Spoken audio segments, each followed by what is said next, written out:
अगर आप भारत के मैप में यहाँ पे जूम करोगे तो आपको मिलेगा दुनिया का दूसरा सबसे ज़्यादा आबादी वाला शहर दिल्ली।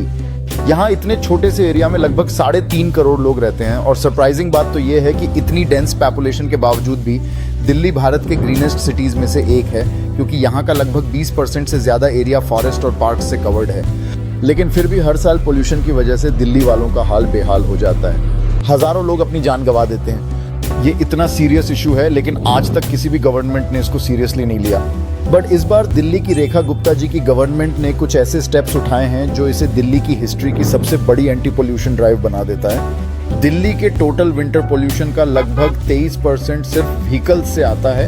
इसीलिए इस साल दिल्ली गवर्नमेंट ने इंट्रोड्यूस की है एक नई इलेक्ट्रिक व्हीकल पॉलिसी, जिसके अकॉर्डिंग 30 लाख तक की इलेक्ट्रिक कार्स पर आपको कुछ भी रोड टैक्स या रजिस्ट्रेशन फीस नहीं देनी पड़ेगी और स्ट्रैंग हाइब्रिड कार्स पर भी 50% एग्जेम्पशन दिया गया है। साथ ही 2 व्हीलर व्हीकल्स पर 30,000 तक का इंसेंटिव दिया जा रहा है। इसके अलावा दिल्ली गवर्नमेंट ने ग्रीन एक्शन प्लान 2026-27 लॉन्च किया है, जिसके अंडर 70 लाख से ज़्यादा ट्रीज, श्रब्स और बाम्बू प्लांटेशन किया जाएगा। यानी रेखा गुप्ता जी के अंडर दिल्ली गवर्नमेंट अब हर तरीके से पोल्यूशन को कंट्रोल करने का प्रयास कर रही है। पर अब सवाल ये उठता है कि अगर पोल्यूशन को ऐसे स्ट्रक्चरल स्टेप्स में कंट्रोल किया जा सकता है तो पिछले 11 सालों में ये एफर्ट्स क्यों नहीं।